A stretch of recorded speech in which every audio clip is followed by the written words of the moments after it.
منع کر دیا. دیکھا کہ ایک دیوار گر رہی ہے. حضرت خضر نے ہاتھ لگایا, پاس میں آیا, کندھا لگایا اور دیوار کو سیدھا کر دیا. حضرت موسیٰ نے کہا آپ اگر چاہتے تو اس دیوار کے سیدھا کرنے پہ تھوڑی سی اجرت لے سکتے تھے, بھوک لگی ہے, کچھ کھانے کو مل جاتا. اب حضرت خضر نے ارشاد فرمایا یہ ہمارے اور تمہارے درمیان تفریق ہے. 3 بار تم ہم سے پوچھ چکے اور ہم نے کہا تھا کہ تم ہمارے ساتھ انکا لن تستطیع معی صبرا, تم ہمارے ساتھ صبر نہیں کر سکو گے. حضرت موسیٰ نے کہا بالکل ٹھیک کہتے ہیں, لیکن ان کا سبب بتائیے. اب ذہن کو حاضر رکھنا, کشتی کو توڑ دیا, بچے کو قتل کر دیا, اس کے بعد میں دیوار کو سیدھا کر دیا. اب حضرت خضر علیہ السلام فرماتے ہیں سنو, کشتی کو میں نے اس لیے توڑا, کشتی کو میں نے اس لیے توڑا کہ ہمارے کشتی کے پیچھے ایک بادشاہ تھا جو ظالم و جابر تھا, جو نئی کشتی کو دیکھتا تو اسے قبضہ کر لیتا, چھین لیتا. میں نے اس لیے توڑ دیا کہ پتہ ٹوٹا دیکھے گا تو کشتی نہیں چھینے گا, اس اللہ کی کشتی بچ جائے گی. ایک بادشاہ آ رہا تھا, پیچھے ایک بادشاہ تھا. بولے ٹھیک ہے, آپ نے بچے کو قتل کیوں کیا؟ کہ بچے کو قتل اس لیے کر دیا کہ وہ آگے چل کے کفر کرتا تو کفر پہ مرتا. مفہوم آیت مقدسہ میں نے ابھی دیکھا, ابھی کے ابھی اس کو قتل کر دیا. کہ ٹھیک ہے, سمجھ میں آ گیا. اب یہ بتائیے کہ آپ نے دیوار کو سیدھا کیا اور کوئی اجرت کیوں حاصل نہ کری؟ تب حضرت خضر علیہ السلام فرماتے ہیں وہ جو دیوار گرنے والی تھی, وہ جو ڈھہنے والی تھی, اس کے نیچے ایک خزانہ تھا, اس کے نیچے ایک کفینہ تھا. جو اس دیوار بنانے والے گاؤں کے اندر 2 لڑکے تھے جو بھی چھوٹے ہیں, 2 بچے ہیں جو بھی چھوٹے ہیں, ان کے باپ کا انتقال ہو گیا ہے اور اس دیوار کے نیچے ان کے باپ نے اپنے بچوں کے لیے خزانہ رکھا ہے, بچوں کے لیے خزانہ چھپایا ہے. اگر دیوار آج گر جاتی تو گاؤں والے خزانہ نہ دلیتے, ہم نے سیدھا کر دیا. یہ اللہ کا حکم تھا, جب بچے بڑے ہوں گے خزانہ نکال لیں گے, یہ ان کا حق ہے. میں آپ کو سمجھانا یہ چاہتا ہوں, حضرت خضر نے یہ تینوں باتیں حضرت موسیٰ علیہ السلام کو بتائی. آپ ذرا سوچیں, خضر علیہ السلام کشتی پر بیٹھ کے پہچان لے پیچھے بادشاہ آنے والا ہے, پیشانی دیکھ کر پہچان لے جوان ہو کر کفر کرنے والا ہے, دیوار کے نیچے خزانے کو دیکھ کر پہچان لے یہ 2 بچوں کا ہے. ابھی دیوار گر گئی تبھی دنیا جائے گا. جب خضر علیہ السلام کے علم غیب کا یہ عالم ہے کہ ہمارے نبی کے علم غیب کا عالم ہے. بے شک سبحان اللہ, سبحان اللہ. سمجھ میں آئی؟ خضر علیہ السلام جن کی نبوت میں اختلاف ہے, ولایت میں اتحاد ہے, ان کے علم غیب کا یہ عالم ہے. تو ہمارے نبی کے علم غیب کا عالم کیا ہوگا, ہمارے آقا کے علم غیب کا عالم کیا ہوگا؟ آج حضرت امام فرماتے ہیں تیر مستی کے سننے والے وقار کانے لالے قیامت پہ لاکھوں سلام. بے شک سبحان اللہ, سبحان اللہ. نہیں آیا جتنی میرا تم نے ہم نے کہیں اتنا مزہ نہیں آیا. ایک بندہ ہے جو ہمیں جانتا ہے, کسی ہم جانتے ہیں, پتہ نہیں ہے کس لیے, مگر آپ کس لیے خاموش ہو یہ نہیں پتا. دوست بولو اتنی بات ہو گئی. اب ہم اس پر بات میں کریں گے. آئیے ذرا ایک اور آیت قرآن پاک کی پڑھتے ہیں, ہم آپ بھی کرتے ہیں. آئیے ذرا, یہ دوسری آیت قرآن پاک ہے. وقت کو 3 بج گیا ہے نا, بس یہ بات سن لو, بڑی اچھی بات اور ایک دم نئی بات. سنو گے تو سبحان اللہ ایمان کا دوست بولو. قرآن سے بات کروں گا اور یہ آیت لائے تھا, وقت نہیں ہے, انشاءاللہ پھر کبھی ملاقات ہوئی تو ہم آپ کو دکھائیں گے. آئیے قرآن پڑھیے. جوان میں خدا سلام ہے, جوان میں خدا سلام ہے, جوان میں خدا سلام ہے, جوان میں خدا سلام ہے. خدا کے ہاں کیا نہیں ملتا, خدا کے ہاں کیا نہیں ملتا. آؤ ذرا پڑھو, آؤ قرآن پاک اٹھاؤ. سورہ بقرہ ہے, آیت نمبر 260 ہے, صفحہ قرآن کا 64 ہے. ارشاد فرمایا جاتا ہے اعوذ باللہ من الشیطان الرجیم, بسم اللہ. دوست بولو, بسم اللہ الرحمن الرحیم. آؤ ذرا قرآن پڑھے. وَإِذْ قَالَ إِبْرَاهِيمُ رَبِّ أَرِنِي كَيْفَ تُحْيِي الْمَوْتَىٰ قَالَ أَوَلَمْ تُؤْمِنْ قَالَ بَلَىٰ وَلَٰكِن لِيَطْمَئِنَّ قَلْبِي قَالَ فَخُذْ أَرْبَعَةً مِّنَ الطَّيْرِ فَصِرْهُنَّ إِلَيْكَ ثُمَّ اجْعَلْ عَلَىٰ كُلِّ جَبَلٍ مِّنْهُنَّ جُزْءًا ثُمَّ ادْعُهُنَّ يَأْتِينَكَ سَعْيًا. کیا ہوا کیا؟ حضرت ابراہیم خلیل جا رہے تھے, دیکھا ایک لاش کو تو سوچنے لگے کہ اللہ مردے کو کیسے زندہ کرے گا, اللہ مردے کو کیسے زندہ کرے گا, اللہ مردے کو کیسے زندہ کرے گا. قبر کی بار کے اندر وَإِذْ قَالَ إِبْرَاهِيمُ رَبِّ أَرِنِي كَيْفَ تُحْيِي الْمَوْتَى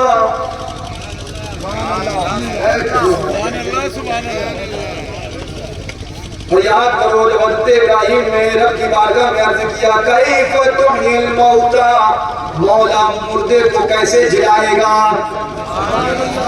مردے کو قال اولم تؤمن اللہ نے کہا کیا تمہیں یقین نہیں قال بلا کیوں نہیں ہوا مردے کو جلائے گا یقین ہے انہیں جسٹ کرتے پانی کے ایک قطرے سے انسان کو پیدا کیا انہیں کن کہہ کے کائنات کو بنایا انہیں یقین ہے قال اولم تؤمن رب نے کہا کیا تمہیں ایمان نہیں حضرت ابراہیم بولے قال بلا بولا کیوں نہیں ولکن لیطمئن قلبی لیکن مولا میں اپنے دل کے اطمینان کے لیے کہہ رہا ہوں کیا کے لیے کہہ رہا ہوں دل کے اطمینان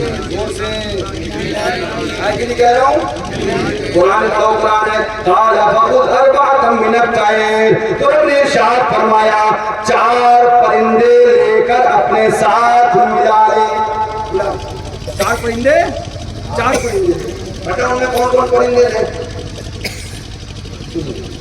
4 پرندے فرمایا مور مرغ کبوتر اور کوّا یہ 4 پرندے فرمایا لیو کرو کیا فرمایا 4 پرندے لیو اس کے بعد ان کے سر کاٹو اپنے پاس رکھو سر کاٹ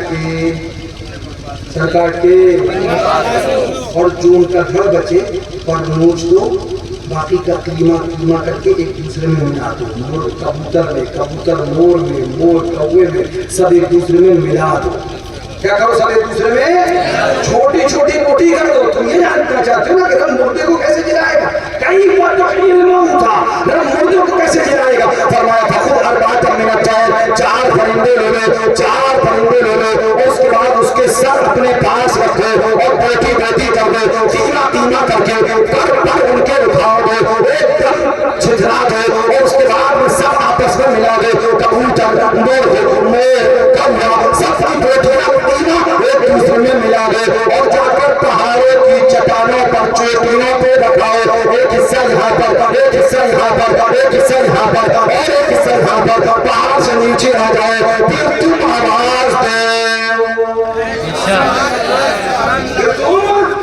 دو یہ کسے کہہ رہا ہے حضرت ابراہیم سے تم آواز دو کسے کہہ رہا ہے حضرت بہت سنو بڑی قیمتی چیز بتانے کی کوشش کر رہا ہوں اگر آپ کا ذہن حاضر ہو تبھی سمجھ پاؤ گے فرمایا 4 پرندے لے لو حضرت ابراہیم خلیل نے 4 پرندے لیے سر کاٹا اپنے پاس رکھا پر اٹھاؤ دیے بیٹی کر دی قیمہ کر دیا کبوتر کوّے میں ملایا کوّے کو مور میں ملایا مور کو مرغے میں ملایا آپس میں ملایا 4 حصے کرے الگ حصے کرے انہیں کو ملانے کے بعد حصے کرے پھر پہاڑوں کی چٹانوں پر رکھائے اب نیچے آئے خدا نے فرمایا اب میں آواز نہیں دوں گا آواز تو دے بس نہیں کہہ رہے آواز کون دے حضرت ابراہیم نے یہ نہیں کہا میں آواز لگاؤں تو زندہ کر حضرت ابراہیم نے یہ نہیں کہا میں آواز لگاؤں تو زندہ کر نہیں حضرت ابراہیم نے صرف اتنا کہا کیف تحیی الموتى مولا تو مجھے یہ دکھا دے کہ مردے کو زندہ کیسے کرے گا رب تبارک و تعالیٰ سے ہم نے سوال کیا ایک بار بات سمجھ میں آئی حضرت ابراہیم خلیل اللہ نے اتنا کہا تھا مردے کو زندہ کیسے کرے گا دعا مار رہا تھا کبوتر زندہ ہو جاتا کوّا زندہ ہوتا مور زندہ ہوتا اللہ اکبر لیکن کیوں نے حضرت ابراہیم سے کہا تم آواز دو جب تم آواز دو گے یاتی لک سعیا یہ قرآن ہے وہ دوڑتے ہوئے تمہارے پاس آئیں گے کیا کرتے ہوئے آئیں گے پھر انہیں بلا یاتی لک سعیا وہ تیرے پاس چلے آئیں گے پاؤں سے دوڑے اللہ اکبر کون ہے مور کبوتر کوّا انہیں باہر میں الہی ذبح کیا ان کے پر اٹھائے اور قیمہ کر کے ان کے اجزاء کا ہم خلق کر دیے اور اس مجموعے کے کئی حصے کیے ایک حصہ ایک پہاڑ پر رکھا دوسرے پہاڑ پر سب اپنے سر اپنے پاس محفوظ رکھ لیے اب سر اپنے پاس محفوظ رکھ کے حضرت ابراہیم خلیل اللہ نے آواز دی ایک منٹ کس نے آواز دی کس نے خدا ہے بولو خدا ہے, خدا والے ہیں, خدا ہے, محبوب خدا ہے, اللہ ہے, اللہ والے ہیں. بس کے ذہن میں رکھنا, آواز دینے والا کون ہے؟ سامنے آواز دی کسے جا رہی ہے؟ مردوں کو, جن کی بوٹی بوٹی کر دی گئی, قیمہ قیمہ کر دیا گیا, وہاں ایک دوسرے میں خط مت کر کے ملا کے رکھ دیا گیا. اور اس کے بعد حضرت ابراہیم نے حکم تو آواز دے. حضرت ابراہیم نے آواز دی, یاتی کا سایہ وہ دور ہو رہا ہے. اب اس کے بعد چاروں طرف سے ان کا گوشت جو قیمہ قیمہ ہو گیا تھا وہ اڑنے لگا, اور اس کے بعد کبوتر میں مل گیا, کوے میں مل گیا, مور میں مل گیا, اللہ اکبر میں مل گیا, اپنے اپنے پاؤں لے لیے, اپنے اپنے گھر لے لیے, اپنے اپنا جسم کو لے لیا. جب پورے تیار ہو گئے تو بغیر سر کے دوڑ رہے ہیں. سر کہاں ہے؟ ابراہیم کے پاس. دھڑ کہاں ہے؟ پہاڑ پر. بے شک. اب بھی نہیں سمجھو گے تو کب سمجھو گے؟ سر کہاں ہے اور دھڑ کہاں ہے؟ کان کائے میں ہوتے ہیں, دھڑ میں, کان کائے میں ہوتے ہیں. حدیث پاک الاذنان من الراس, کان سر سے ہے, کان کائے میں ہوتے ہیں زور سے سر میں. سنتا کون ہے, دھڑ یا کان؟ کان. اور سنتا کون ہے, دھڑ یا کان؟ کان سنتے ہیں, اور کان کہاں ہوتے ہیں؟ سر میں. اور سر کس کے پاس تھے؟ ابراہیم علیہ السلام. کان سر میں ہوتے ہیں, سنتے کان ہے, اور کان ابراہیم علیہ السلام کے پاس ہے, اور آواز دے رہے ہیں تو کان نہیں دل سن رہا ہے, جسم سن رہا ہے. اللہ والے کی طاقت ہے, تم آواز دے تو کان والا بھی سننے کو تیار نہ ہے. اللہ والے آواز دے تو کان پاس میں ہے, جسم سنا کرتے ہیں, دل سنا کرتے ہیں, اور بے کان بے جان بے سر کے بڑے دوڑنے لگا کرتے ہیں. بے شک سبحان اللہ. بولو سبحان اللہ. سر ابراہیم خلیل کے پاس ہے اور دھڑ پہاڑ پہ ہے. اب انہوں نے آواز دی, خدا نے تو آواز نہیں دی نا, خدا نے آواز تو نہیں دی نا. آواز کس نے دی؟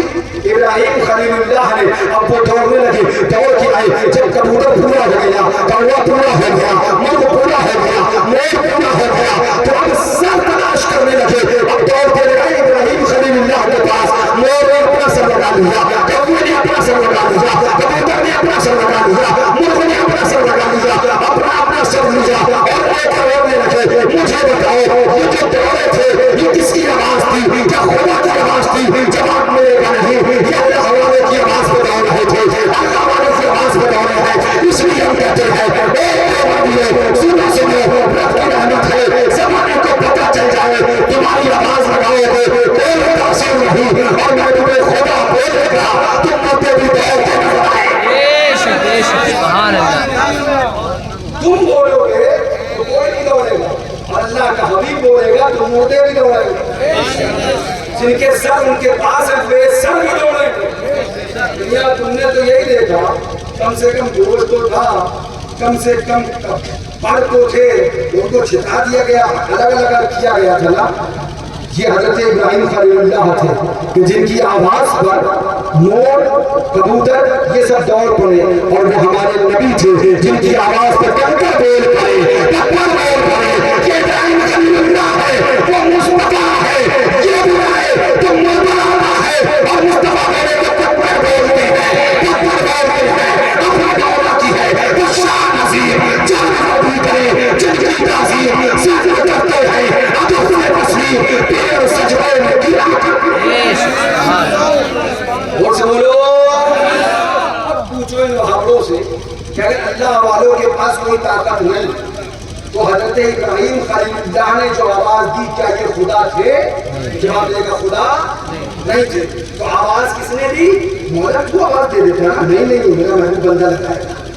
آواز تو لگا, کیوں مولا؟ تاکہ زمانے کو پتہ چل جائے میرا بندہ محتاج نہیں ہے, میرا بندہ بے اختیار نہیں ہے, میرا بندہ بے بس نہیں ہے. جب ابراہیم خلیل اللہ کے اختیار کا یہ عالم ہے تو مصطفیٰ حبیب اللہ کے اختیار کا